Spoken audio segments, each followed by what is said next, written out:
قربانی کس عمر میں واجب ہے اگر صاحب استطاعت ہو؟ سحر گل: شریعت کے تمام احکام آپ پر واجب ہوتے ہیں جب آپ بالغ ہو جائیں. تو خواتین کو جب مینسز آنا شروع ہوں تو وہ بالغ شمار ہوتی ہیں، اور لڑکوں کو جب نائٹ فال یا احتلام شروع ہو جائے تو وہ بالغ شمار ہوتے ہیں. اور اگر یہ علامتیں عورت میں یا مرد میں ظاہر نہیں ہوئی ہیں تو اسلامی لحاظ سے جب بھی کوئی لڑکا یا لڑکی 15 سال کا ہوگا تو وہ بالغ سمجھا جائے گا. تو بالغ ہوتے ہی شریعت کے تمام احکام آپ کی طرف متوجہ ہو جاتے ہیں. تو اس عمر میں اگر صاحب نصاب ہیں تو قربانی واجب ہے، مرد ہو یا عورت ہو.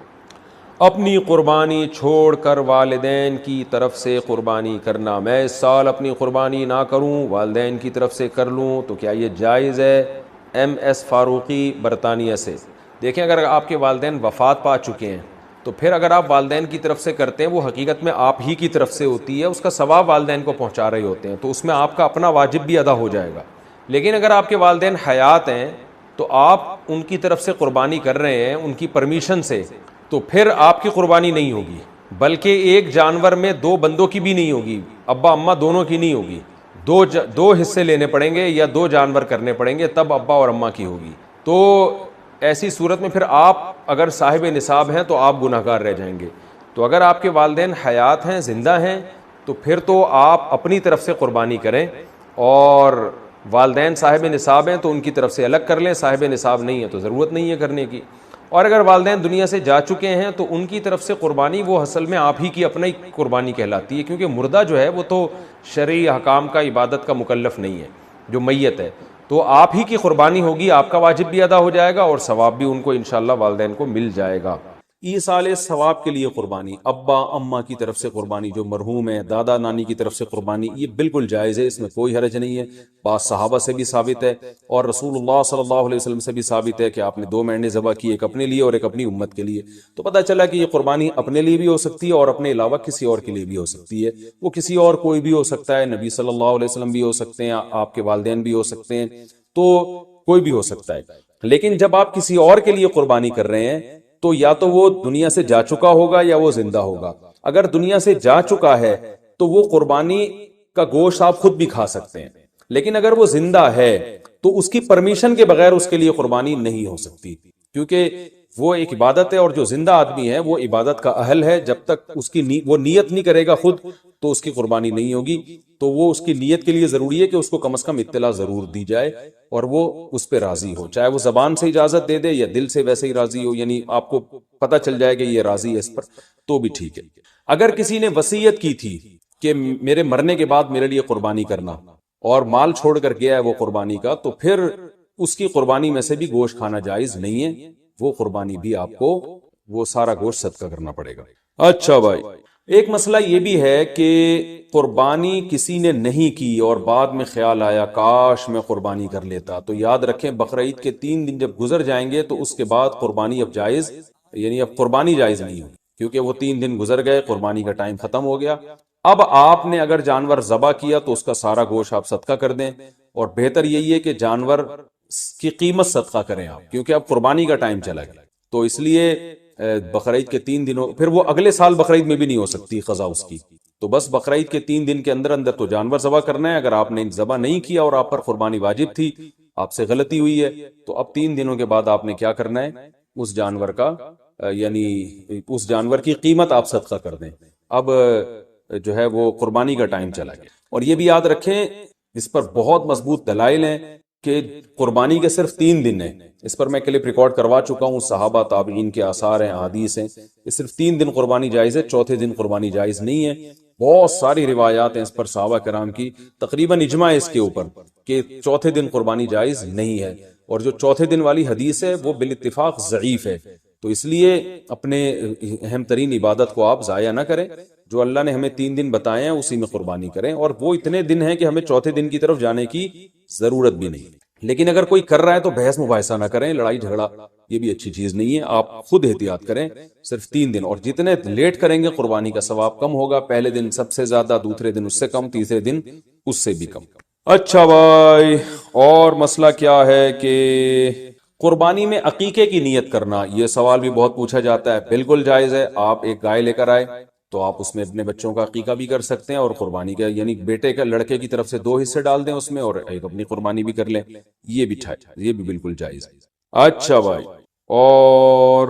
نابالغ اولاد کی طرف سے قربانی، دیکھیں جو نابالغ اولاد کی طرف سے قربانی ہے اگر تو انشاءاللہ اس کو ثواب ملے گا، قربانی وہ آپ ہی کی طرف سے ہوگی، تو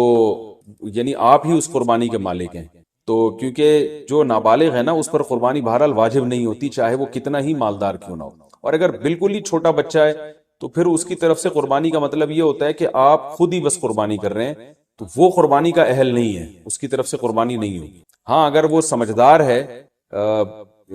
بلوغت کے قریب ہے، تو پھر اس کی طرف سے قربانی ادا ہو جائے گی، اگرچہ اس پہ واجب ہے نہیں، تو یہ کر سکتے ہیں، اس میں کوئی حرج نہیں۔ اچھا، ایک اہم مسئلہ یہ بھی ہے کہ اونٹ کو ذبح کرنا یہ سنت نہیں ہے، اونٹ کو نہر کرنا سنت، کھڑے کھڑے اس کی ٹانگ باندھ کے نا یہاں چاقو مارا جاتا ہے، اور ایکسپرٹ جو قصائی ہوتے ہیں وہ ایسے زور سے کٹ لگاتے ہیں کہ ایک دم فوارہ نکلتا ہے، اونٹ بہت جلدی ٹھنڈا ہو جاتا ہے، اور جو اناڑی ہوتے ہیں وہ بہت تکلیف دیتے ہیں جانور کو، وہ گھماتے رہتے ہیں اس میں،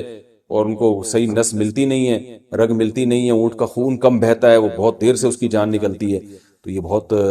جو ہے وہ اچھا کام نہیں ہے جانور کو تکلیف دینا۔ آپ صلی اللہ علیہ وسلم نے حکم دیا ہے کہ جب تم میں سے کوئی شخص جانور کو ذبح کرنے کا ارادہ کرے تو اسے چاہیے کہ جانور کو راحت پہنچائے، اس کی راحت کا خیال رکھے، وہ اس کی اذیت نہ دے، تکلیف نہ دے، اور آپ نے یہ بھی فرمایا کہ اپنی چھری کو پہلے تیز کر لو تاکہ جانور کو تکلیف نہ ہو۔ بعض لوگ یہ کر رہے ہوتے ہیں، جانور کو لٹا کے چھری تیز کر رہے ہوتے ہیں، وہ بھائی پہلے ہی کر لیتے یہ کام، اس کو آپ نے جو لٹا کے اتنی تکلیف دی ہوئی ہے، یہ ٹھیک نہیں، یہ ٹھیک عمل نہیں ہے، تو جانور کو راحت دینے کا ہمیں حکم ہے، تکلیف سے اس کو بچانا ہے ہمیں۔ تو یہ کچھ مسائل تھے،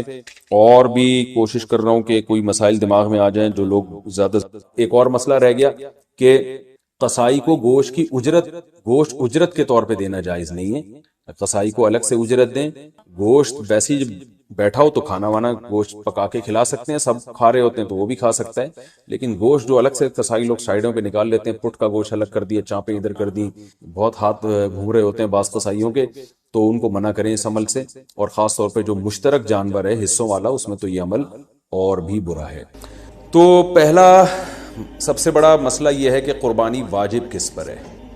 قربانی واجب کس پر ہے۔ لم سم عوام کی سہولت کے لیے ایک نصاب بیان کرتا ہوں جو علماء بتاتے ہیں، 52.5 تولہ چاندی تقریباً 45 سے 50 ہزار یا 55 ہزار، یہ آج کل ریٹ چل رہے ہیں، آپ دیکھ لیے گا نیٹ پر۔ تو اتنی مالیت کا کسی کے پاس سونا ہو یا چاندی ہو یا تجارتی مال ہو، تجارتی مال کہتے ہیں وہ سامان جو بیچنے کے لیے آپ نے خریدا ہے، یا کیش رقم ہو، یا یہ کہ ضرورت سے زائد سامان، ضرورت سے زائد سامان کہتے ہیں وہ سامان جو پورے سال بھی استعمال نہ ہوتا ہو، تو ایسی کوئی چیز اگر آپ کے پاس اتنی مالیت کی پڑی ہوئی ہے، یا ایک نہیں دو چار چیزیں مل کے اتنی مالیت کو پہنچ جاتی ہیں، یعنی خلاصہ یہ نکلا کہ آپ کے جو استعمال میں آنے والی چیزوں کے علاوہ آپ کے پاس اتنی مالیت کی مال موجود ہے، اور ضروری خرچے اس میں سے نکال دیں، قرضے نکال دیں، وہ سب نکال کے بھی اتنے پیسے آپ کے پاس بچتے ہیں 50 55 60 ہزار تک، تو پھر آپ پر قربانی واجب ہے۔ یہ بہت مختصر بتا رہا ہوں، کیونکہ اگر میں اس کی نصاب کی ڈیٹیل میں گیا تو پورا کلپ اسی میں نکل جائے گا، تو لم سم ایک بتا رہا ہوں آپ کو کہ اتنا اماؤنٹ کسی کے پاس ہو تو اس پر قربانی واجب ہے۔ پھر بھی سمجھ میں نہ آئے تو اس بارے میں میرے دوسرے کلپ یوٹیوب پہ آپ کو مل جائیں گے، یا دوسرے علماء سے آپ تفصیل پوچھ لیں، وہ انشاءاللہ آپ کو ڈیٹیل بتا دیں گے، کیونکہ نصاب میں اگر میں زیادہ ڈیٹیل میں گیا تو بہت ہی لمبی بات ہو جائے گی پھر تو اس پر قربانی واجب ہے۔ بڑا مسئلہ یہاں پر ایک یہ اٹھایا جاتا ہے کہ کیا گھر کا سربراہ اگر قربانی کر لے تو سب کی طرف سے کافی ہو جائے گی، یا جو بھی صاحب نصاب ہے جس میں بھی استطاعت ہے اس پر الگ سے قربانی واجب ہے؟ اس میں فقہا کا اختلاف ہے۔ بعض علماء کی رائے یہ ہے کہ ایک آدمی اگر گھر کی طرف سے قربانی کر لے تو سارے اہل خانہ کی طرف سے کافی ہو جاتی ہے، اور اس کے بارے میں بعض تابعین سے آثار منقول ہیں، مصنف ابن ابی شیبہ کی روایات ہیں، لیکن ہماری رائے یہ ہے، اور بر صغیر کے علماء کی رائے یہ ہے، اور امام ابو حنیفہ رحمہ اللہ تعالیٰ کی بھی رائے یہی ہے کہ ہر شخص پر الگ سے قربانی واجب ہے اگر وہ صاحب نصاب ہے، اور اس کی دو دلیلیں بہت مضبوط ہیں۔ سب سے مضبوط دلیل رسول اللہ صلی اللہ علیہ وسلم کی حدیث ہے، من وجد سعة لأن يضحي فلم يضحي فلا يقربن مصلانا۔ آپ صلی اللہ علیہ وسلم نے فرمایا جس کے پاس قربانی کی طاقت تھی اور اس نے قربانی نہیں کی تو وہ ہماری عیدگاہ کے قریب بھی نہ پھٹکے۔ تو اس سے پتہ چلتا ہے کہ جس کے پاس بھی اس طاقت ہے، تو اس میں یہ نہیں ہے کہ گھر کا سربراہ سب کی طرف سے کرے گا، تو یہ جو ہے ایسا نہیں ہے، بلکہ صاف الفاظ ہیں حدیث کے کہ جس کے پاس بھی استطاعت ہے تو وہ اس پر قربانی اس کو کرنی پڑے گی۔ اور دوسری دلیل یہ ہے کہ عبادات میں کہیں بھی ایسا نہیں ہوتا کہ ایک کی عبادت دوسرے کی طرف سے کافی ہو جائے، تو اس پر قیاس کا تقاضا بھی یہی ہے کہ جب اسلام میں کوئی بھی ایک عبادت دوسرے کی طرف سے کافی نہیں ہوتی تو یہ کیسے ممکن ہے کہ قربانی جو مستقل ایک سنت ابراہیمی ہے وہ ایک کرے اور دوسری کی طرف سے بھی وہ خود بخود ادا ہو جائے؟ تو یہ اس کا بھی تقاضا ہے۔ بعض حضرات یہ دلیل دیتے ہیں کہ حضرت ابو بکر اور عمر رضی اللہ عنہما قربانی نہیں کرتے تھے۔ اچھا سوری، یہ دوسرے مسئلے کی دلیل ہے۔ تو پہلا تو یہ ہو گیا کہ قربانی ہر صاحب استطاعت پر لازم ہے۔ بیگم کے پاس اگر زیور ہے اور اتنی مالیت کا ہے تو اس پر بھی قربانی واجب ہے۔ پھر وہ الگ بات ہے کہ اس کی طرف سے میاں اس کی پرمیشن سے کر دے، یعنی واجب تو اس پر ہوگی لیکن ضروری نہیں ہے کہ وہ خود کرے، اس کی طرف سے اس کا میاں بھی کر سکتا ہے اس کی پرمیشن سے، اجازت سے، اور میاں اپنی طرف سے بھی ایک کر دے اور بیگم کی طرف سے بھی ایک کر دے، یعنی گھر کے ایک فرد کرے گا اور سب کی طرف سے کافی ہو جائے یہ نہیں ہے، بلکہ ہر فرد کو الگ کرنی پڑے گی۔ وہ الگ بات ہے کہ اپنے پیسے سے کرنا ضروری نہیں ہے، وہ فرد خود کرے یا کسی سے کروا دے۔ پھر جب کسی سے قربانی کروائے گا تو اس کو پیسے دے، یا جو قربانی اس کی طرف سے کر رہا ہے وہ خود اپنے پیسے استعمال کر لے تو بھی ٹھیک ہے۔ یعنی یہ بھی ٹھیک ہے کہ آپ کے جو ابا ہیں، آپ کے جو والد صاحب ہیں وہ قربانی کر رہے ہیں اور سب بالغ بچوں کی طرف سے کر رہے ہیں، پیسے کسی سے نہیں لے رہے تو بھی ٹھیک ہے، کوئی حرج نہیں ہے۔ یا شوہر بیوی کی طرف سے کر رہا ہے اور پیسے نہیں لے رہا اس سے تو بہت اچھی بات ہے، ایسا نیک شوہر اللہ میاں سب کو دلائے۔ تو یا بیگم صاحبہ کر رہی ہیں اپنے خرچے پہ اور میاں کی طرف سے بھی کر رہی ہیں، میاں سے پیسے نہیں لے رہی، تو سبحان اللہ، بہت اچھا لگا آپ کو سن کے، تو ہمیں بھی بہت اچھا لگا۔ تو یعنی پیسوں کا ہر ایک کا ڈالنا ضروری نہیں۔ اچھا یہ بھی ایک مسئلہ ہوتا ہے کہ بڑا بھائی کر رہا ہے سب کی طرف سے اور سب سے آدھے آدھے پیسے لے رہا ہے قربانی کے، وہ یا تھوڑے تھوڑے پیسے لے رہا ہے، باقی پیسے اپنی جیب سے ڈال رہا ہے تو بھی ٹھیک ہے۔ یعنی جس کی طرف سے قربانی ہو رہی ہے اس کے لیے خود سے پیسے یعنی خرچ کرنا ضروری نہیں ہے، اس کی طرف سے اگر کوئی اور خرچ کر دیتا ہے تو بھی ٹھیک ہے، چاہے پورے پیسے خرچ کرے یا آدھے پیسے خرچ کرے۔ قرضہ لے کے بھی قربانی کی جا سکتی ہے، آپ کے پاس اگر پیسے نہیں ہیں تو آپ قرضہ لے کے کر سکتے ہیں، اگر آپ کو یقین ہے کہ میں یہ قرضہ بعد میں لوٹا سکتا ہوں۔ البتہ قرضہ کھا کے قربانی ٹھیک نہیں ہے کہ آپ نے کسی کا قرضہ دینا ہے، وہ مانگ رہا ہے، دروازے پہ کھڑا ہوا ہے، وہ دے نہیں رہے اور آپ اور اس کے پیسوں سے بکرے کاٹ رہے ہیں آپ، یہ ٹھیک نہیں ہے، یہ آخرت کے لیے بھی نقصان دہ ہے اور وہ بکرے کے لیے تو نقصان دہ بہرحال ہے ہی ہے۔ تو ایک مسئلہ تو یہ ہو گیا۔ دوسرا مسئلہ یہ ہے کہ قربانی کیا واجب ہے یا سنت ہے، تو اس بارے میں بھی دونوں رائے ملتی ہیں علماء کی۔ جو علماء کہتے ہیں سنت ہے وہ بھی عام سنت نہیں مانتے بلکہ سنت مؤکدہ۔ سنت مؤکدہ کا مطلب جو نہیں کرے گا قابل ملامت ہوگا، اور امام ابو حنیفہ رحمہ اللہ تعالیٰ کی رائے کے مطابق یہ واجب ہے، اور اس کی دلیل وہی ہے کہ پہلی بات تو یہ کہ عبادت ہے اور عبادت میں احتیاط کے پہلو کو ترجیح دی جاتی ہے، کیونکہ احتیاط اسی میں ہے کہ اس کو اگر واجب قرار نہیں دیتے تو بہت سے لوگ قربانی کا فریضہ چھوڑ سکتے ہیں اور اس بات کا خطرہ موجود ہے کہ قیامت میں ان کو گناہ نہ ملے، تو اس لیے احتیاط کے پہلو کو ترجیح جائے گی۔ اور مضبوط دلیل امام ابو حنیفہ کی قرآن نبی صلی اللہ علیہ وسلم کی وہی حدیث ہے، من وجد سعۃ لأن یضحی فلم یضحی فلا یقربن مصلانا۔ آپ صلی اللہ علیہ وسلم نے فرمایا جس کے پاس قربانی کی گنجائش تھی اور اس نے قربانی نہیں کی وہ ہماری عیدگاہ کے قریب بھی مت پھٹکے۔ آپ صلی اللہ علیہ وسلم 10 سال مدینہ منورہ رہے، ہمیشہ آپ صلی اللہ علیہ وسلم نے قربانی کی ہے۔ بعض حضرات یہ دلیل دیتے ہیں کہ حضرت ابو بکر اور حضرت عمر نے قربانی نہیں کی اپنے دور خلافت میں، اس سے پتہ چلتا ہے کہ قربانی واجب نہیں ہے، تو یہ دلیل اس لیے درست نہیں ہے کہ حضرت ابو بکر اور حضرت عمر رضی اللہ تعالیٰ عنہ مسکین تھے، غریب تھے، اگرچہ مسلمانوں کے خلیفہ تھے لیکن یہ ان کی ایک کوالٹی تھی کہ اتنے لاکھوں مربع میل کے مالک ہونے کے باوجود وہ پیون زدہ کپڑے پہنتے تھے، تو صاحب استطاعت پہ قربانی واجب ہے۔ یہ دونوں حضرات بڑے تھے مگر قربانی نہیں کی انہوں نے، جیسے کہ روایت میں آتا ہے اس کی وجہ استطاعت نہ ہونا، تو استطاعت اگر نہیں ہے تو پھر قربانی لازم نہیں ہے، بلکہ اگر آپ قرضہ لے کے قربانی کرو گے اور خطرہ ہے کہ میں قرضہ ادا نہیں کر سکتا تو پھر تو جائز ہی نہیں ہے آپ کے لیے، کیونکہ دوسروں کا حق دبا کے آپ کے لیے عبادت کی وجہ آوری یہ ٹھیک نہیں ہے۔ اس کی فضیلت کیا ہے قربانی کی؟ رسول اللہ صلی اللہ علیہ وسلم نے ارشاد فرمایا بقرعید کے دنوں میں ایام نہر میں اللہ کو جانور کا خون بہانے سے زیادہ کوئی عمل محبوب نہیں ہے، اور ہر بال کے بدلے میں اللہ نیکی عطا فرماتے ہیں۔ یہ قربانی کی بہت بڑی فضیلت ہے، اور اس کی فضیلت آپ علماء سے بیانات میں سنتے ہیں، میں بھی چونکہ بہت مختصر جلدی بات کر رہا ہوں تاکہ میں پورے موضوع کو جلدی سے سمیٹ لوں۔ اب مسئلہ یہ آئے گا کہ جی قربانی، ایک بڑا اہم مسئلہ آج کل یہ چل رہا ہے. نبی صلی اللہ علیہ وسلم نے فرمایا کہ عید کی نماز کے بعد جس نے قربانی کی تو قربانی ہوگی، نماز سے پہلے کر لی تو آپ نے اس قربانی کو قبول نہیں کیا. تو اس سے صاف پتہ چلتا ہے کہ شہر میں جہاں عید کی نماز ہوتی ہے وہاں عید کی نماز سے پہلے قربانی نہیں ہوتی. اب چونکہ بہت ساری عید کی نمازیں ہو رہی ہیں تو علماء کہتے ہیں کہ جس شہر میں آپ رہتے ہیں پورے شہر میں کہیں بھی عید کی نماز ہو جائے گی تو آپ کے لیے قربانی کرنا جائز ہوگا. بہتر تو یہی ہے کہ آپ خود جب تک عید کی نماز نہ پڑھیں قربانی نہ کریں. لیکن اگر کسی نے قربانی کر لی خود نماز پڑھنے سے پہلے تو اگر پورے شہر میں کہیں عید کی نماز ہو چکی تھی تو آپ کی قربانی ہو گئی، عید کی نماز نہیں ہوئی تھی آپ کی قربانی وہ کالعدم ہے. آج کل لاک ڈاؤن کی وجہ سے، کورونا کی وجہ سے یہ بھی مسئلہ کھڑا ہوا ہے. بہت سے ملکوں میں عید کی نماز پہ پابندی ہے. یو اے ای سے فون آتا ہے بھائی یہاں دبئی میں تو عید کی نماز ہی نہیں ہو رہی، تو وہاں کیا کیا جائے گا؟ تو وہاں پر یہ کیا جائے گا کہ بہتر یہ ہے، افضل یہ ہے کہ زوال کے بعد آپ قربانی کریں. اگر پورے شہر میں عید کی نماز ہو ہی نہیں رہی ہے تو پھر زوال کا وقت یعنی ظہر کا وقت جب داخل ہو جاتا ہے تو پھر آپ جانور قربان کریں، اس سے پہلے قربانی نہ کریں. لیکن اگر اس سے پہلے کسی نے قربانی کر لی تو فقہا کی ایک رائے یہ بھی موجود ہے انشاءاللہ وہ قربانی بھی ادا ہو جائے گی. یعنی صبح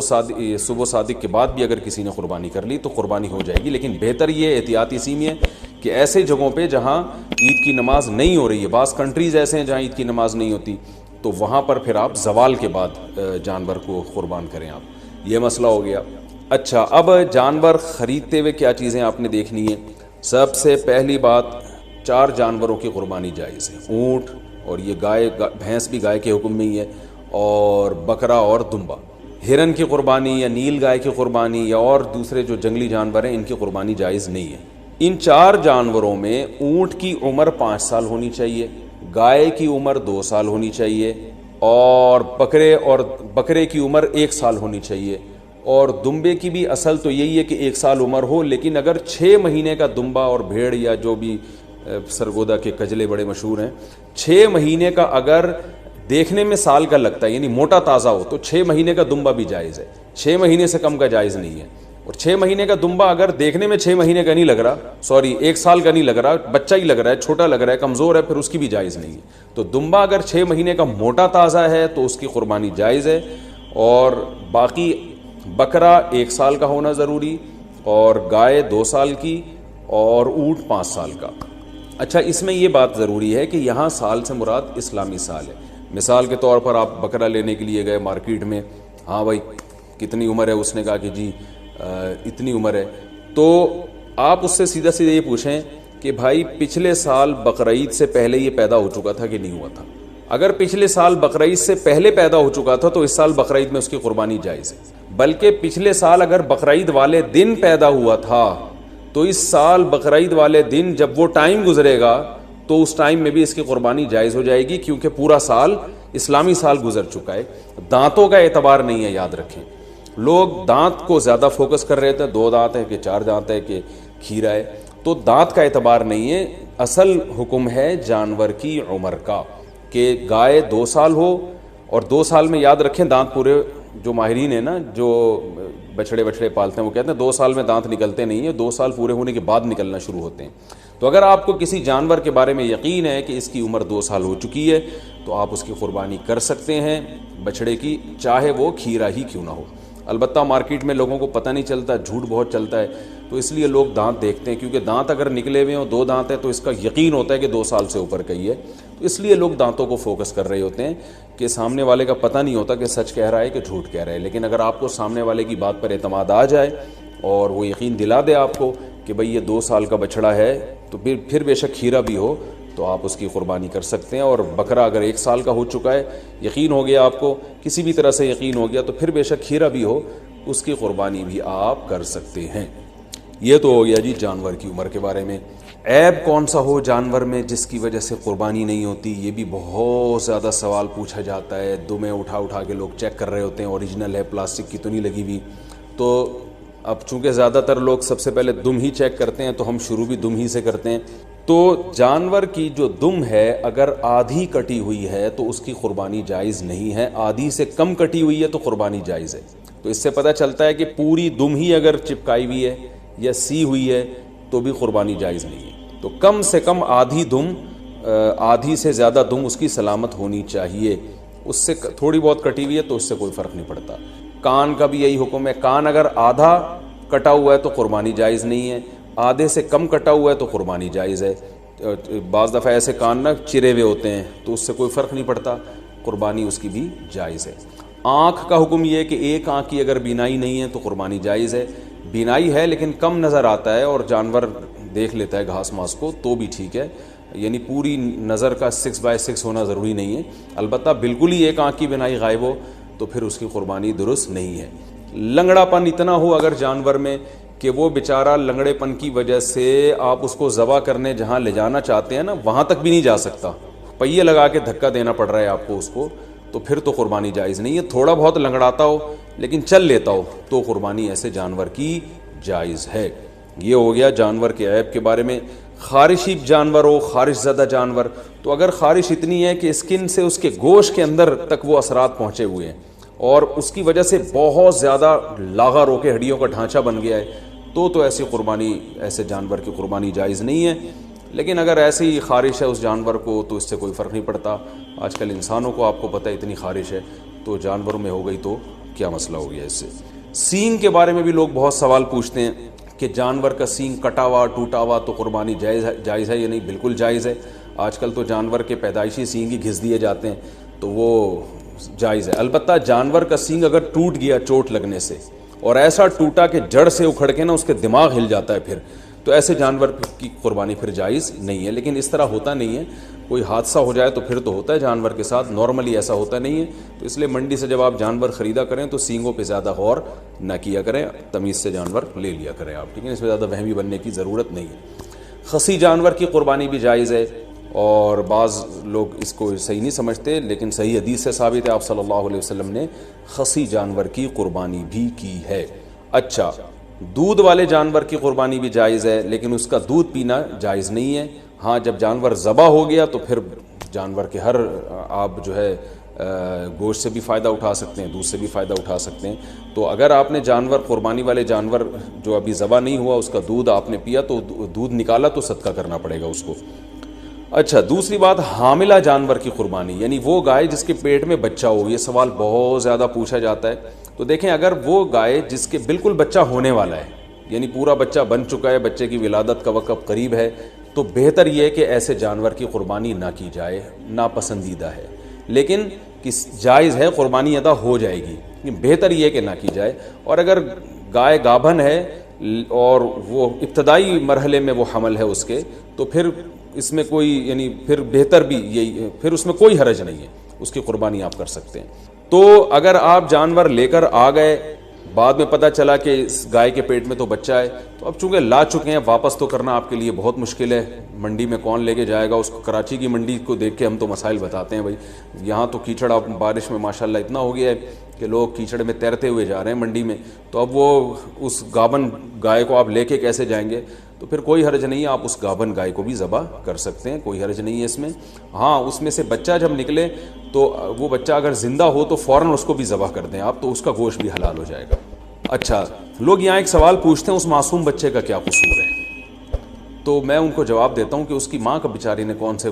کبیرہ گناہ کیے جن کو آپ کاٹ رہے ہیں؟ تو جیسے بچہ معصوم ہے تو اس کی اماں بھی تو بیچاری معصوم ہے، تو اللہ نے ہمارے لیے ان جانوروں کو حلال کیا، ہم ان کا گوشت کھا سکتے ہیں، تو اس لیے ہم ذبح کر سکتے ہیں۔ وہ بچہ اس کے پیٹ میں ہو تو بھی کر سکتے ہیں۔ میں نے بتایا کہ بہتر نہیں ہے، لیکن بہرحال قربانی ادا ہو جائے گی اور گوشت بھی اس کا بالکل حلال ہوگا، اس میں ٹینشن لینے کی ضرورت نہیں ہے۔ تو یہ تو ہو گیا جی حاملہ جانور کے بارے میں۔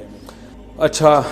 جانور آپ منڈی سے لے کے آپ نے خریدا، بالکل سب سیٹ ماشاءاللہ فٹ فاٹ جانور تھا، آپ نے اس کو گاڑی میں چڑھایا، چڑھانے کے دوران اس کی ٹانگ وانگ ٹوٹ گئی اور وہ بیچارہ لنگڑا لولا ہو گیا، تو اس کو ذبح کر کے کھا لیں، وہ قربانی کے لائق اب نہیں رہا ہے، اس کی قربانی جائز نہیں ہوگی۔ یا اسی طرح گاڑی سے اتارتے ہوئے یا گھر میں جو ہے نا کھمبے سے باندھا آپ نے اور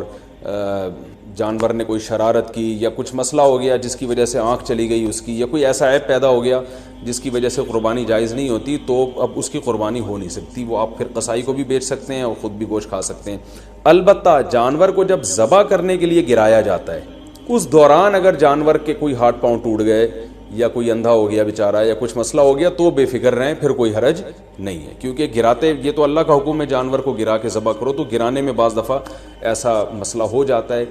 جس کی وجہ سے جانور میں کوئی عیب پیدا ہو جاتا ہے۔ تو ذبح کے دوران اگر کوئی عیب پیدا ہو گیا ہے تو بے فکر رہیں، اس سے کوئی فرق نہیں پڑتا، قربانی اس جانور کی حلال ہوگی۔ یہ تھا جانور کو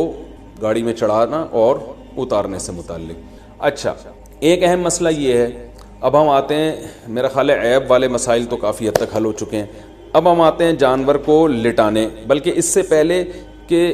آپ جب جانور لے کر آئے تو بہت سے لوگوں کی نیت بدل جاتی ہے۔ آپ جانور لے کر آئے، بچھڑا، جب محلے والوں نے آ کے دیکھا تو کسی نے کوئی تعریف کرتا ہے، کوئی کہتا ہے یار یہ کیا اٹھا کے لے آئے آپ، ٹھیک ہے نا، تو اب آپ کا دل بدل گیا کہ یار پڑوسیوں کے یہاں تو بچھڑا ہے وہ تو بڑا ٹائٹ ہے، اب آپ کا دل چاہ رہا ہے کہ میں اس جانور کو چینج کروں۔ تو دیکھیں، اگر آپ نے جانور خریدتے ہوئے قربانی کی نیت سے نہیں خریدا، ویسے ہی خریدا تھا، بعد میں سوچا تھا کہ میں دیکھوں گا قربانی کرنی ہے کہ نہیں کرنی، تو آپ اس کو بیچ دیں، کچھ بھی کریں، کوئی حرج نہیں ہے۔ لیکن اگر آپ نے قربانی کی نیت سے خریدا تھا، جیسے کہ 99% لوگ بقرعید میں قربانی کی نیت ہی سے جانور خرید رہے ہوتے ہیں، گھر لانے کے بعد آپ کی نیت بدل گئی، یار وہ پڑوسی جو وسیم بھائی جو بچھڑا لے کر آئے ہیں نا، اس پہ الگ ہی نور برس رہا ہے، اور وہ ہمارے بچھڑے کے ساتھ جب کھڑا ہوتا ہے تو ہمارا بچھڑا تو احساس کمتری میں آئے نہ، ہم احساس کمتری کے شکار ہوتے ہیں۔ تو اب آپ نے ارادہ کیا یہ بچھڑا آپ کسی کو پہنا دیں، تو بالکل جائز ہے، جیسے کسی نے آپ کو پہنایا تو آپ بھی کسی کو وہ بچھڑا پہنا سکتے ہیں۔ تو لیکن پہنانے کے بعد ہوگا یہ کہ اگر اب آپ کو کرنا یہ پڑے گا کہ آپ جو بچھڑا لے کر آئے تھے یا بکرا لے کر آئے تھے، فار ایگزامپل وہ 1 لاکھ کا تھا، آپ نے آگے بیچا 1,20,000 میں، اور اب نیا بچھڑا لائے دوبارہ 1 لاکھ کا، تو یہ 20,000 کا جو پروفٹ ہے یہ آپ کے لیے جائز نہیں ہے، بلکہ 20,000 کا پروفٹ آپ کو صدقہ کرنا پڑے گا۔ تو اس لیے جب پرانا جانور آپ بیچیں گے تو نیا جانور یا تو اسی کی قیمت کا ہو یا اس سے زیادہ کی قیمت کا، اس سے کم قیمت کا لے کر آ گئے تو پروفٹ آپ کو صدقہ کرنا پڑے گا۔ تو یہ ایک اہم بات ہے، بیچنا بالکل جائز ہے، اس میں کوئی حرج نہیں ہے۔ میں نے کہا جیسے کسی نے پہنایا تو آپ بھی پہنا سکتے ہیں، تو اس میں کوئی حرج نہیں، لیکن پروفٹ پھر آپ کے لیے حلال نہیں ہے، کیونکہ یہ قربانی کی نیت سے جب آپ نے جانور خریدا ہے، جب آپ نے قربانی کرنے کی نیت سے خرید لیا تو اب اس میں پروفٹ کمانا آپ کے لیے جائز نہیں رہا۔ آپ بچھڑا لے کر آئے، پورا بچھڑا اپنے لیے لے کر آئے آپ قربانی کی نیت سے، تو یہاں آپ نے ارادہ کیا، محلے والے آ گئے، وسیم بھائی نے کہا یار ایک حصہ ہمیں بھی دے دو یار ایک، تو آپ کا ارادہ بدل گیا، آپ نے کہا چل بھائی، تو آپ اس میں سے حصے بھی دوسروں کو دے سکتے ہیں، اس میں بھی کوئی حرج نہیں ہے۔ تو یہ بھی جائز ہے آپ کے لیے کہ اس جانور میں آپ سب کو شریک کر لیں۔ تو یہ ضروری نہیں ہے کہ آپ نے اپنے لیے گائے خریدی تو اب وہ پوری گائے آپ کے اپنے، ایک حصہ بھی آپ اپنا اس میں رکھ سکتے ہیں، 6 حصے دوسروں کو دے سکتے ہیں۔ ایک اہم بات یہ بھی ہو گئی۔ دوسری ایک اہم بات یہ ہے کہ آج میرے پاس عصر کے بعد ایک بندہ آیا، میں بچھڑا لایا تھا، صبح جب میں نے دیکھا تو اس کا انتقال ہو گیا۔ ان کی ورڈنگ یہی تھی، انتقال ہو گیا۔ میں نے کہا انتقال تو آدمیوں کے ہوتے ہیں، جانوروں کی تو موت واقع ہوتی ہے بھائی۔ خیر اس کا انتقال ہو گیا، تو مالدار آدمی جس پر قربانی واجب تھی، اگر اس کا جانور بقرعید سے پہلے مر جائے تو اس پر لازم ہے کہ وہ دوبارہ قربانی کرے۔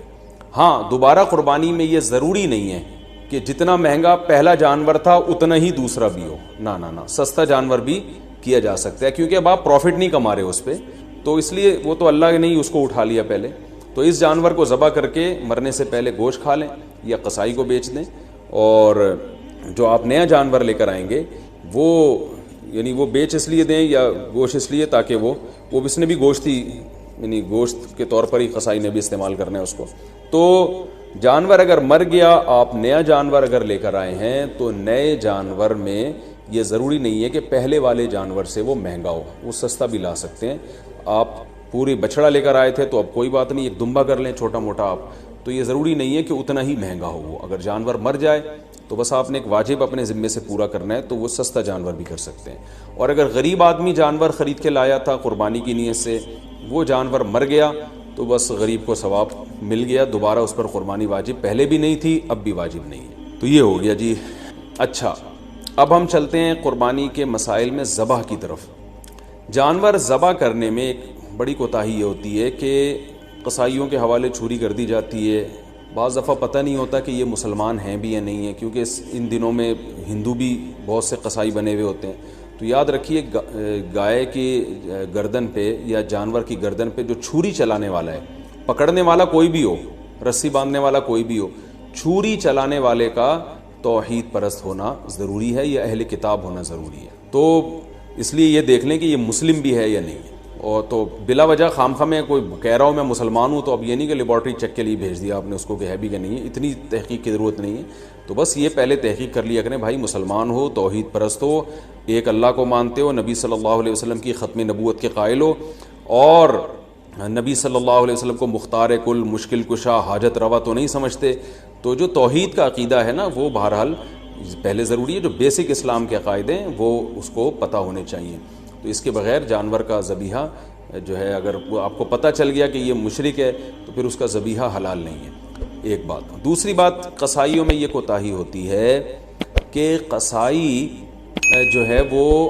منہ میں گٹکے ہوتے ہیں، پان ہوتے ہیں. میں نے خود دیکھا ہے کہ وہ تکبیر نہیں پڑھ رہے ہوتے ذبح کرتے ہوئے. سب نہیں کرتے، یعنی بعض لوگ ایسا کرتے ہیں. تو اگر جان بوجھ کر کسی نے تکبیر چھوڑ دی ہے تو بھی جانور مردار ہو جائے گا. تو اس لیے قرآن مجید میں صاف اللہ کا حکم ہے وَلَا تَأْكُلُوا مِمَّا لَمْ يُذْكَرِ اسْمُ اللَّهِ عَلَيْهِ. وہ جانور جس پر اللہ کا نام نہ لیا جائے اس کو مت کھاؤ. تو اس لیے اس بات کا اہتمام کرنا چاہیے. جو لوگ جانور کے قریب کھڑے ہوئے ہیں ان کو سب کو چاہیے زور سے تکبیر پڑھنا شروع کر دیں تاکہ چھری پھیرنے والے کو یاد آ جائے اور وہ غفلت نہ کرے اس بارے میں. ہاں اگر بھولے سے رہ گیا، اس بیچارے کو یاد ہی نہیں رہا، تو وہ جانور حلال ہے، اس میں کوئی حرج نہیں ہے. جان کر تکبیرات چھوڑ دینا یہ بالکل اس سے جانور مردار ہو جاتا ہے. بعض اب ایسے ہوتا ہے کہ ایک آدمی سے چھری چل نہیں رہی ہوتی تو دوسرا بھی ہاتھ لگا دیتا ہے، یار ہم دونوں مل کے چھری چلا دیتے ہیں. تو دو آدمیوں نے اگر چھری چلائی ہے تو پھر دونوں پر تکبیر پڑھنا واجب ہے. دونوں میں سے ایک بھی اگر تکبیر چھوڑ دے گا تو جانور حلال نہیں ہوگا. اس کا خیال کیا کریں. اور ویسے بھی جانور کو خود ذبح کیا کریں. علماء کہتے ہیں کہ جانور ذبح کرنے والا جو جس کی قربانی ہے نا وہ خود ذبح کرے گا تو اس میں زیادہ ثواب ہے. ایک کوتاہی جو بہت عرصے سے میں بتاتا چلا آ رہا ہوں، قصائی جانور ذبح کرنے کے بعد 4 رگیں کٹنے کے بعد حرام مغز میں چاقو مارتے ہیں. یہ بالکل غلط ہے. صرف 4 رگیں کاٹ کے جانور کو چھوڑ دینا ہے تاکہ بلیڈنگ زیادہ ہو، اس کا خون نکل جائے باڈی سے. قصائیوں کے پاس ٹائم کم ہوتا ہے، وہ جلد بازی میں ہوتے ہیں، لہذا وہ کہتے ہیں کون اتنی دیر جانور کے ٹھنڈا ہونے کا انتظار کرے. بالکل ایسے ہی جیسے خواتین کو جب ڈیلیوری ہوتی ہے نا، بچہ پیدا ہوتا ہے تو بعض گائنی کی ڈاکٹر کہتی ہیں کون اتنی دیر انتظار کرے گا، لاؤ چاپڑ، چاقو، کینچی لاؤ، پیٹ چاک کرو اور آپریشن کر کے بچہ باہر نکالو، ہم نے دوسرا کیس بھی نمٹانا ہے. تو ہر آدمی جلدی میں گھوڑے پہ بیٹھا ہوا ہے. تو قصائی تو آپ کو پتہ ہے اس وقت جیٹ طیاروں پہ بیٹھے ہوئے ہوتے ہیں بقرعید والے دن. تو ان کے پاس اتنا ٹائم نہیں ہوتا جانور کی 4 رگیں کاٹیں پھر چھوڑ دیں، بلیڈنگ ہوگی، خون نکلے گا. وہ کہتے ہیں یار بس جلدی سے نا اس کے حرام مغز میں چاقو مارتے ہیں گردن میں، اور جانور کو تکلیف بھی ہوتی ہے اس سے اور جلدی مردار ہو جاتا ہے. اس کا نقصان یہ ہوتا ہے کہ جتنی بلیڈنگ ہونی چاہیے، خون نکلنا چاہیے، نکلتا نہیں ہے. تو اس سے 3 نقصان. پہلا نقصان مکروہ عمل ہے، یہ شریعت میں یہ طریقہ ہمیں ذبح کرنے کا نہیں بتایا. دوسرا نقصان جو گوشت میں خون باقی رہ جاتا ہے، جو ذبح کرنے کا مقصد ہے وہ پورا حاصل نہیں ہوتا. تیسرا نقصان گوشت کی لذت بھی کم ہو جاتی ہے. اور چوتھا ایک اور نقصان، گوشت میں جو بیماریاں ہیں آپ کو پتہ ہے بلڈ کی وجہ سے ہوتی ہیں، کہ بلڈ اگر گوشت میں رہ جائے تو اس میں بیماریاں بھی رہ جاتی ہیں. اگر خون اچھی طرح نکل جائے تو گوشت بیماریوں سے بھی صاف ہو جاتا ہے. تو یہ 4 فائدے ہیں جن کی وجہ سے آپ قصائی کو مجبور کیا کریں کہ بھائی ذرا تھوڑی دیر جو ہے نا صبر کرو. اور اگر پھر بھی صبر نہیں کرتا تو جس کھونٹے سے آپ نے گائے کو باندھا تھا، جیسے ہی جانور ذبح ہو فوراً جو جتنے آدمی جانور پہ تھے وہ سارے جانور کو چھوڑ کے قصائی پہ آ جائیں اور اس کھونٹے سے اس کو باندھ دیں تاکہ جانور آرام سے خود سے ٹھنڈا ہو جائے. یہ بھی کرتے ہیں کہ جانور ٹھنڈا ہوا نہیں ہوتا کھال اتارنا شروع کر دیتے ہیں اس کی، تو یہ بھی غلط ہے. لیکن اگر ایسے جو وہ قصائی جو پکڑائی میں نہیں آ رہا، اگر آپ نے اس کو کھونٹوں سے باندھ دیا تو انشاءاللہ یہ تمام ٹینشنیں آپ کی حل ہو جائیں گی. قصائی حضرات ناراض ہوتے ہیں میری ان باتوں سے. بھائی میں آپ کے بارے میں بات ہی نہیں کر رہا، میں ان قصائیوں کے بارے میں بات کر رہا ہوں جو شرافت سے کنٹرول میں آ نہیں رہے. تو آپ تو ماشاءاللہ اچھے لوگ ہیں جو میرا بیان سن رہے ہیں. آپ تو جانور کی 4 رگیں کاٹیں گے، اس کے بعد آپ آرام سے بیٹھ جائیں گے یا دوسرے جانور کو گرانے کی فکر میں لگ جائیں گے، اور یہ جب اس کی بلیڈنگ ہو جائے گی اچھی طرح سے تو ٹھنڈا ہو جائے گا تو پھر آپ اس کا گوشت کاٹیں گے اور کھال اتاریں گے آپ اس کی. تو آپ کے بارے میں بات کر نہیں رہا، میں ان قصائیوں کے بارے میں بات کر رہا ہوں جو جلد باز ہیں. اچھا بھائی، اب مسئلہ یہ ہے کہ گوشت کی تقسیم میں تول کے گوشت تقسیم کرنا ضروری ہے. خوب اچھی طرح سمجھ لیں، گوشت سودی اموال میں سے ہے، لہذا گوشت کے جب 7 حصے ہوں گے تو تول کے ہوں گے. یہ خوب سمجھ لیں. لوگ کہتے ہیں ہم راضی ہیں، تو راضی ہونے کا مسئلہ نہیں ہے، یہ سودی اموال میں سے ہے. اب میں اس کی ڈیٹیل میں جاؤں گا تو یہ کلپ بہت زیادہ لمبا ہو جائے گا، تو تو اس لیے بس علماء کی بات پر اعتماد کر لیں. اس کو تول کے تقسیم کرنا واجب ہے. اگر تول کے تقسیم سے بچنا چاہیں تو 60 ڈھیریاں بنا کر 7 میں کلیجی ملا دیں, تو پھر تول کے تقسیم کرنا واجب نہیں رہے گا. اس کے دلائل کیا ہیں یہ کسی اور وقت انشاءاللہ بیان کروں گا. تو اور پھر بھی احتیاط اسی میں ہے کہ تولیں بھی اور کلیجی بھی ملا دیں 7 ڈھیریوں میں, تاکہ اگر تول میں گڑبڑ ہو گئی ہو تو کلیجی اس جو ادھر اگر تھوڑا سا گوشت زیادہ چلا گیا تو اس کے مقابلے میں ادھر کلیجی آ جائے, تو سود سے بچت ہو جائے گی. وہ لوگ کہتے ہیں پتہ نہیں کس قسم کی باتیں کر رہے ہیں, وہ انشاءاللہ بعد میں ڈیٹیل میں اس مسئلے کو سمجھا دوں گا, بلکہ پہلے سمجھا بھی چکا ہوں کئی دفعہ کہ سودی اموال میں عقل نہیں چلتی ہے. جب شریعت نے برابری کا حکم دیا تو بس برابری ہے, تو گوشت بھی سودی اموال میں سے ایک مال ہے. جیسے 10 روپے دے کے کوئی 11 روپے نہیں لے سکتا نا, تو اسی طرح گوشت میں بھی ایسا ہی ہے. تو یہ اس کا خیال کرنا چاہیے. اچھا, قربانی کے حصے داروں میں اگر کوئی شخص حرام آمدن والا شریک ہو گیا تو سب کی قربانی برباد ہو جائے گی. اس لیے اس کا بھی اہتمام کرنا چاہیے. اجتماعی قربانی میں اعلان لکھ کے لگانا چاہیے کہ بھائی حرام آمدن والے شرکت نہ کریں, یا پہلے سے سیٹ اپ بنانا چاہیے کہ ایک الگ سے ایسی گائے ہو جو صرف حرام آمدن والوں کا اس میں حصہ ہو, تاکہ اس میں قربانی ہو ہی نہیں, وہ گوشت ذبح کر کے ویسے ہی غریبوں میں بانٹ دیا جائے. بعض مدارس میں اس کا اہتمام کیا جاتا ہے کہ وہ پہلے سے جو ہے نا کچھ حصے ایسے انہوں نے رکھے ہوئے ہوتے ہیں. تو لیکن اگر آپ گھر کی گائے لائے ہیں یا ویسے کسی گائے میں حصہ لے رہے ہیں اور اس میں کوئی حرام آمدن والا آ گیا, لیکن اگر آپ کو پہلے سے پتہ نہیں ہے تو پھر شریعت نے ہمیں بلا وجہ کے تجسس کا حکم نہیں دیا. یہ ایک آدمی زبان سے کہہ رہا ہے میں حلال کماتا ہوں, بس اس کی زبان پر اعتماد کرنا ہمارے لیے کافی ہے. اب آپ نے کہیں اجتماعی قربانی میں حصہ لیا, اب یہ نہیں کہ آپ اپنی گائے کے بارے میں تحقیقات کرتے پھرنے اس میں حرام تو ہے کہ نہیں ہے. وہ گناہ پھر انہی لوگوں پر ہوگا جنہوں نے اجتماعی قربانی کا انتظام کیا ہے. اگر انہوں نے خود سے جان کر کسی حرام والے کو شامل کر دیا تو وہ گناہ گار ہوں گے. تو آپ کو اگر جب تک پتہ نہیں ہے تو شریعت میں یہی حکم ہے, اب ہمو ما ابہم اللہ, جس چیز کو اللہ نے واضح نہیں کیا ہے تو ہم اچھا گمان ہی رکھیں گے اس میں. اچھا, یہ قربانی کا گوشت غیر مسلموں کو دینا بالکل جائز ہے, اس میں کوئی حرج نہیں ہے, غیر مسلم کو بھی دے سکتے ہیں. گوشت جب آپ کے ہاں آئے تو آپ بہتر یہ ہے کہ اس کے 3 حصے کر دیں, ایک غریبوں کے لیے, ایک رشتہ داروں کے لیے اور ایک اپنے لیے. رشتہ داروں کا مطلب یہ ہوتا ہے کہ جو دعوتیں آپ کرتے ہیں وہ بھی رشتہ داروں ہی میں آتی ہے, تو اس لیے آج کل یہ بھی ٹھیک ہے کہ 1/3 صدقہ کر دیں, 2/3 گھر میں رکھ لیں جس میں آپ دعوتیں بھی ہو رہی ہیں, اس میں خود بھی کھا رہے ہیں. اور علماء نے بیان کیا بھائی جس کی اولاد زیادہ ہے, اہل و عیال زیادہ ہیں, اور تو وہ اگر پورا گوشت بھی گھر میں رکھ لے تو بھی ٹھیک ہے, اس لیے کہ اپنی اولاد کا, اپنے بچوں کا حق پہلے, کیونکہ وہ اگر دمبا بیچارے نے ذبح کیا اور وہ 1/3 صدقہ کر دے گا تو 8-10 بچے, تو پھر وہ میرا خیال ہے وہ غریب آدمی کے بچے, تو پھر تو پورے سال بیچاروں کو گوشت نہیں ملتا. تو ایسے غریب آدمی کے لیے حکم یہ ہے کہ وہ پھر پورا گوشت بھی رکھ لے, یہ زیادہ بہتر ہے اس کے لیے. اور 1/3 گوشت صدقہ کرنا یہ بھی مستحب عمل ہے, کوئی فرض واجب نہیں ہے, لیکن بہرحال اس پہ عمل کرنا چاہیے, کیونکہ قرآن مجید میں اللہ تعالیٰ کا ارشاد ہے کہ اطعم القانع والمعتر, کہ خود بھی کھاؤ اور کلو منہا, خود بھی اس میں سے کھاؤ اور محتاجوں کو بھی اس میں سے کھلاؤ. خود بھی کھانا چاہیے, محتاجوں کو بھی کھلانا چاہیے. ایصال ثواب کے لیے قربانی, ابا اماں کی طرف سے قربانی, جو مرحوم ہے, دادا نانی کی طرف سے قربانی, یہ بالکل جائز ہے, اس میں کوئی حرج نہیں ہے. بعض صحابہ سے بھی ثابت ہے اور رسول اللہ صلی اللہ علیہ وسلم سے بھی ثابت ہے کہ آپ نے 2 مینڈے ذبح کی, ایک اپنے لیے اور ایک اپنی امت کے لیے. تو پتہ چلا کہ یہ قربانی اپنے لیے بھی ہو سکتی ہے اور اپنے علاوہ کسی اور کے لیے بھی ہو سکتی ہے. وہ کسی اور کوئی بھی ہو سکتا ہے, نبی صلی اللہ علیہ وسلم بھی ہو سکتے ہیں, آپ کے والدین بھی ہو سکتے ہیں, تو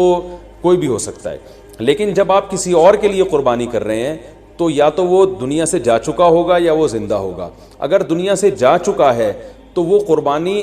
کا گوشت آپ خود بھی کھا سکتے ہیں, لیکن اگر وہ زندہ ہے تو اس کی پرمیشن کے بغیر اس کے لیے قربانی نہیں ہو سکتی, کیونکہ وہ ایک عبادت ہے اور جو زندہ آدمی ہے وہ عبادت کا اہل ہے. جب تک اس کی وہ نیت نہیں کرے گا خود تو اس کی قربانی نہیں ہوگی. تو وہ اس کی نیت کے لیے ضروری ہے کہ اس کو کم از کم اطلاع ضرور دی جائے اور وہ اس پہ راضی ہو, چاہے وہ زبان سے اجازت دے دے یا دل سے ویسے ہی راضی ہو, یعنی آپ کو پتہ چل جائے کہ یہ راضی ہے اس پر, تو بھی ٹھیک ہے. اگر کسی نے وصیت کی تھی کہ میرے مرنے کے بعد میرے لیے قربانی کرنا اور مال چھوڑ کر گیا ہے وہ قربانی کا, تو پھر اس کی قربانی میں سے بھی گوشت کھانا جائز نہیں ہے, وہ قربانی بھی آپ کو وہ سارا گوشت صدقہ کرنا پڑے گا. اچھا بھائی, ایک مسئلہ یہ بھی ہے کہ قربانی کسی نے نہیں کی اور بعد میں خیال آیا کاش میں قربانی کر لیتا, تو یاد رکھیں بقرعید کے 3 دن جب گزر جائیں گے تو اس کے بعد قربانی اب جائز, یعنی اب قربانی جائز نہیں ہوگی, کیونکہ وہ 3 دن گزر گئے, قربانی کا ٹائم ختم ہو گیا. اب آپ نے اگر جانور ذبح کیا تو اس کا سارا گوشت آپ صدقہ کر دیں, اور بہتر یہی ہے کہ جانور کی قیمت صدقہ کریں آپ, کیونکہ اب قربانی کا ٹائم چلا گیا. تو تو اس لیے بقرعید کے 3 دنوں پھر وہ اگلے سال بقرعید میں بھی نہیں ہو سکتی قضا اس کی، تو بس بقرعید کے 3 دن کے اندر اندر تو جانور ذبح کرنا ہے۔ اگر آپ نے ذبح نہیں کیا اور آپ پر قربانی واجب تھی، آپ سے غلطی ہوئی ہے، تو اب 3 دنوں کے بعد آپ نے کیا کرنا ہے، اس جانور کا یعنی اس جانور کی قیمت آپ صدقہ کر دیں۔ اب جو ہے وہ قربانی کا ٹائم چلا گیا۔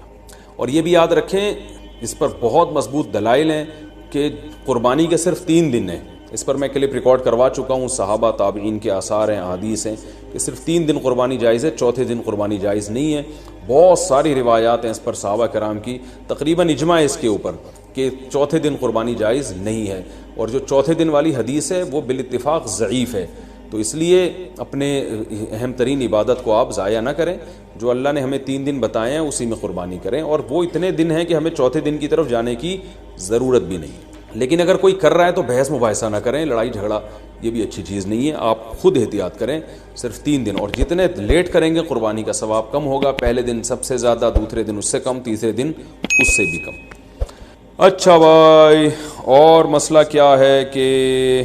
قربانی میں عقیقے کی نیت کرنا، یہ سوال بھی بہت پوچھا جاتا ہے۔ بالکل جائز ہے، آپ ایک گائے لے کر آئے تو آپ اس میں اپنے بچوں کا عقیقہ بھی کر سکتے ہیں، اور قربانی کا یعنی بیٹے کا لڑکے کی طرف سے 2 حصے ڈال دیں اس میں، اور ایک اپنی قربانی بھی کر لیں، یہ بھی بالکل جائز ہے۔ اچھا بھائی، اور نابالغ اولاد کی طرف سے قربانی، دیکھیں جو نابالغ اولاد کی طرف سے قربانی ہے اگر تو انشاءاللہ اس کو ثواب ملے گا، قربانی وہ آپ ہی کی طرف سے ہوگی، تو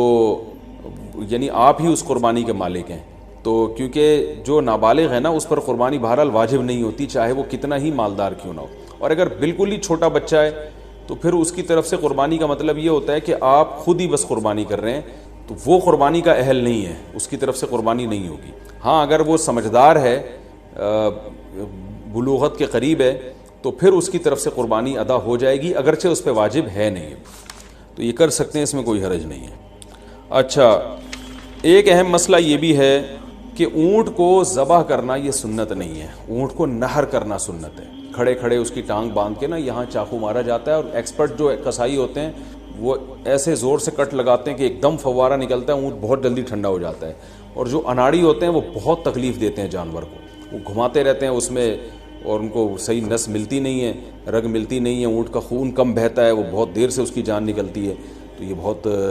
جو ہے وہ اچھا کام نہیں ہے جانور کو تکلیف دینا۔ آپ صلی اللہ علیہ وسلم نے حکم دیا ہے کہ جب تم میں سے کوئی شخص جانور کو ذبح کرنے کا ارادہ کرے تو اسے چاہیے کہ جانور کو راحت پہنچائے، اس کی راحت کا خیال رکھے، وہ اس کی کو اذیت نہ دے، تکلیف نہ دے، اور آپ نے یہ بھی فرمایا کہ اپنی چھری کو پہلے تیز کر لو تاکہ جانور کو تکلیف نہ ہو۔ بعض لوگ یہ کر رہے ہوتے ہیں، جانور کو لٹا کے چھری تیز کر رہے ہوتے ہیں، وہ بھائی پہلے ہی کر لیتے یہ کام، اس کو آپ نے جو لٹا کے اتنی تکلیف دی ہوئی ہے، یہ ٹھیک نہیں، یہ ٹھیک عمل نہیں ہے۔ تو جانور کو راحت دینے کا ہمیں حکم ہے، تکلیف سے اس کو بچانا ہے ہم نے۔ تو یہ کچھ مسائل تھے، اور بھی کوشش کر رہا ہوں کہ کوئی مسائل دماغ میں آ جائیں جو لوگ زیادہ ہاں، ایک اہم مسئلہ یہ، بعض جانور بڑے شرارتی ہوتے ہیں، کنٹرول میں نہیں آ رہے ہوتے، جیسے بعض میاں کنٹرول میں نہیں آتے، بعض بیویاں کنٹرول میں نہیں آتی، بعض بچے کنٹرول میں نہیں آتے، اور بعض دفعہ آپ کا ملازم کنٹرول میں نہیں آ رہا، تو اس دفعہ بعض دفعہ آپ ایسی گائے لے آتے ہیں کہ وہ گائے، ابھی ہمارے 2-3 سال پہلے محلے میں ایک بچڑا آیا، وہ ایسا خون خوار قسم کا بچڑا کہ وہ کسی کو قریب ہی نہ آنے دے، تو ایک قصائی آیا، اس نے کہا ابے دیکھو ایسی کی تیسی، میں کسی سے نہیں ڈرتا، اور بغیر کچھ کہے نا وہ بچڑے کے قریب چلا گیا۔ جو وہاں بچڑے کے قریب لوگ تھے نا، ان کا بیان ہے کہ وہ ایسے اچھلتا ہوا قصائی بچڑے کے پاس گیا کہ جیسے ڈرتا ہی نہیں ہے، تو کہہ رہے ہیں ہمیں چند سیکنڈ کے بعد ہمیں یہ لگا کہ صرف بچڑا ہے، قصائی ہے نہیں یہاں پہ کہیں بھی، تو ہم حیران، یہ قصائی کیا کہاں، یعنی بچڑے نے اتنی اسپیڈ کے ساتھ اس کو لات ماری ہے کہ قصائی مارکیٹ سے شارٹ، تو کہہ رہے ہیں ہم دیکھا وہ وہاں پڑا ہوا ہے، تو وہ فنٹر گیری بھی بعض لوگ کر رہے ہوتے ہیں۔ تو ایسا جانور جو بہت ہی شرارتی ہو، قابو میں نہ آ رہا ہو، تو شرعاً یہ جائز ہے کہ آپ اس کو پہلے اگر کسی گولی وغیرہ سے مار دیں، گرا دیں اس کو بندوق سے، اور پھر ذبح کر لیں تو بھی جائز ہے، یا اور کسی طریقے سے اس کو قابو میں لانے کے لیے یہاں پر اس کے گردن پہ کھڑے کھڑے بھی ذبح کر سکتے ہیں، یعنی اس کو آپ، یعنی 2 دھاری چاقو آپ نے گردن پہ لگایا اور اس کو چاروں رگیں کاٹ ڈالی تو بھی جائز ہے۔ تو بہتر سنت طریقہ تو یہی ہے کہ لٹا کے گلے پہ چھری چلائی جائے بچھڑے کے، لیکن اگر وہ بے قابو بچھڑا ہے تو کھڑے کھڑے بھی مجبوراً اس کو ذبح کرنا جائز ہے۔ ہاں اگر گولی ماری آپ نے اس کے گرانے کے لیے اور گولی سے ہی وہ ٹھنڈا ہو گیا تو پھر حرام ہو جائے گا، چاہے گولی پہ تکبیر بھی کیوں نہ پڑی ہو، کیونکہ گولی کا شکار جائز نہیں ہے، حلال نہیں ہے، تو اس لیے دھاری دار چیزوں کا شکار ہوتا ہے۔ اسی طرح جانور اگر بھاگ گیا اور آپ نے اس کو چاقو مارا پیچھے سے تکبیر پڑھ کے، اور تیر مارا یا چاقو مارا، آج کل لوگ ارطغرل دیکھ رہے ہیں تو تیر ویر بھی لوگ گھروں میں لا کے رکھ رہے ہوں گے، تو تیر مارا دھاری دار چیز ہے نا، وہ تیر اس کے جا کے لگا، یا چاقو آپ نے مارا وہ چاقو اس کے لگا، اس سے وہ زخمی ہو گیا، اس سے وہ نیچے گرا، آپ فوراً بھاگیں جا کے اس کو ذبح کریں، لیکن آپ فوراً بھاگے اور ذبح کرنے سے پہلے وہ ٹھنڈا ہو گیا تو بھی وہ حلال ہے، کیونکہ دھاری دار چیز سے شکار اگر کیا تو پھر اگر آپ کو ذبح کرنے کا موقع نہیں ملتا اور اس دوران جانور مر جاتا ہے تو وہ شکار حلال ہوتا ہے، بشرطے کہ آپ نے تیر پھینکتے ہوئے یا چھری پھینکتے ہوئے آپ نے تکبیر پڑھی ہو، اللہ کا نام لیا ہو۔ لیکن اگر آپ قریب پہنچ گئے اور زندہ تھا وہ تو پھر آپ نے ذبح نہیں کیا تو پھر حلال نہیں ہوگا، یا آپ نے تیر سے شکار کیا یا چاقو سے شکار کیا، اس کا یعنی نیزہ مارا اس کے اوپر، اور وہ پھر آپ اس کے پیچھے بھاگے نہیں اس کو ذبح کرنے کے لیے تو بھی وہ حلال نہیں ہوگا، یعنی آپ نے اپنی ذمہ داری پوری کی، اس کے باوجود وہ آپ کے پہنچنے سے پہلے ٹھنڈا ہو گیا تو پھر وہ حلال ہے، لیکن گولی کا شکار کسی صورت میں حلال نہیں ہے۔ بلا وجہ جانور کو گولی سے مار کے گرانا یا اسے بے ہوش کر کے ذبح کرنا یہ بھی مکروہ ناپسندیدہ عمل ہے، اس لیے کہ جانور کو جب آپ بے ہوش کر دیتے ہیں تو پھر اس کو جب ذبح کرتے ہیں تو خون صحیح طرح سے اس کا نہیں نکلتا، جو ذبح کے مقاصد کے خلاف ہے، اور پھر یہ بھی خطرہ ہوتا ہے کہ جانور پہلے ہی نہ مر چکا ہو۔ تو یہ کچھ مسائل تھے قربانی کے، اللہ تعالیٰ ہم سب کی قربانیوں کو قبول فرمائے، اور یاد رکھیں بقرعید کے 3 دنوں میں آپ صلی اللہ علیہ وسلم نے فرمایا اللہ تعالیٰ کو جانور کا خون بہانے سے زیادہ کوئی عمل محبوب نہیں ہے، اور آپ نے فرمایا طیبوا بہا انفسکم، خوش دلی کے ساتھ قربانی کیا کرو۔ اور یہ بہت افسوس کی بات ہے آج ہمارے یہاں جب جانور کو ذبح کیا جا رہا ہوتا ہے لوگ شور مچا رہے ہوتے ہیں، اچھل رہے ہوتے ہیں، سیٹیاں بجا رہے ہوتے ہیں، یہ بالکل بھی ٹھیک نہیں ہے، یہ ایک عبادت ہے۔ ابراہیم علیہ السلام جو اللہ کے خلیل تھے ان کی سنت ہے، تو عبادت کو عبادت والے انداز ہی میں کیا جائے گا، اس وقت ذکر کرنا چاہیے، اللہ کا نام لینا چاہیے، دل میں دعا مانگنی چاہیے کہ اللہ ہمارے اس عمل کو قبول فرما۔ سیٹیاں بجانا اور ہوٹنگ کرنا اور ایسے اچھلنا یہ بہت بالکل نامناسب حرکت ہے، وہ کوئی وہ انٹرٹینمنٹ کا کوئی شو نہیں ہو رہا، وہ بلکہ ایک عبادت ہو رہی ہے اللہ کے لیے، ایک اپنے مال کو آپ، ایک نفیس مال کو اور ایک جان کو آپ قربان کر رہے ہو اللہ کی خاطر، تو عبادت ہی ہونی چاہیے، اور اس وقت دعا پڑھنی چاہیے انی وجہت وجہی للذی فطر السماوات والارض حنیفا وما انا من المشرکین۔ یہ دعا کسی کو یاد نہ ہو تو ویسے ہی زبان سے کہہ دے اللہ یہ میری طرف سے اور میں نے تیری طرف رخ کیا، اور یہ میری طرف سے صرف تیرے لیے قربانی ہے اور تیرے خلیل ابراہیم علیہ الصلاۃ والسلام کی سنت کو میں زندہ کر رہا ہوں، یہ دل میں نیت کر لے، زبان سے اچھے الفاظ کہہ دے کہ اللہ تو میری طرف سے قبول کر لے اس کو، تو یہ الفاظ کہنے چاہیے، دعا مانگنی چاہیے کہ اللہ اس کو قبول فرما لے۔ تو یہ ہے قربانی کا گوشت اسٹور کتنے دن کر سکتے ہیں، جتنے دن تک چاہیں، فریج جب تک آپ کی اجازت دیتا ہے۔ البتہ میں ایک چٹکلا سناتا ہوں، وہ ایک آدمی نے اپنا بکرا دیکھا جنت میں ٹہلتا ہوا نظر آ رہا ہے، بکرا ذبح کیا تھا نا اس نے، لیکن اس بکرے کی ایک ٹانگ جو ہے نا وہ نہیں تھی، تو اس نے بکرے سے پوچھا بھائی تیری ایک ٹانگ کہاں ہے، تو اس نے کہا وہ ابھی تک تیرے فریج میں رکھی ہوئی ہے، 6 مہینے ہو گئے ہیں، ٹھیک ہے نا، وہ یہاں پہنچی نہیں ہے۔ تو اسٹور بھی کر سکتے ہیں لیکن اتنا اسٹور نہ ہو کہ جو ہے وہ آپ 6 7 مہینے، وہ گوشت کی ذائقہ بھی چینج ہو جاتا ہے، کھائیں بھی کھلائیں بھی، اللہ تعالیٰ کو کھلانے والے بھی پسند ہیں۔ اور قربانی میں تو اللہ تعالیٰ نے ہمیں روزے کو حرام کر دیا بقرعید کے دنوں میں، اسی وجہ سے حرام کر دیا کہ ہم تاکہ قربانی کا گوشت استعمال کر سکیں، تو قربانی کا گوشت کھانا بھی سنت ہے۔ آپ صلی اللہ علیہ وسلم نے 60 اونٹ اپنے ہاتھ سے نہر کیے تھے، اور روایت میں ہے کہ ہر اونٹ سے کچھ نہ کچھ گوشت آپ صلی اللہ علیہ وسلم نے چکھا تھا، تو اس لیے مبارک گوشت ہے، اللہ کی طرف سے ضیافت ہے۔ اللہ تو بھائی دال چاول بھی کھلا رہا ہو اپنی طرف نسبت کر کے تو بھی بڑی چیز ہے، وہ اللہ ہمیں گوشت کھلا رہا ہے، تو یہ وہ گوشت نہیں ہے جو پورے سال ہم کھاتے ہیں، یہ وہ گوشت ہے جو صرف 3 دن اللہ اپنی طرف سے ہمیں اپنی طرف نسبت کر کے ضیافت کرتا ہے کہ میری طرف سے یہ تمہاری ضیافت ہے، بڑی مبارک چیز ہے۔ اللہ تعالی ہم سب کو سمجھنے کی، عمل کرنے کی توفیق عطا فرمائے۔ وما علینا الا البلاغ۔ ایک اور مسئلہ رہ گیا کہ قصائی کو گوشت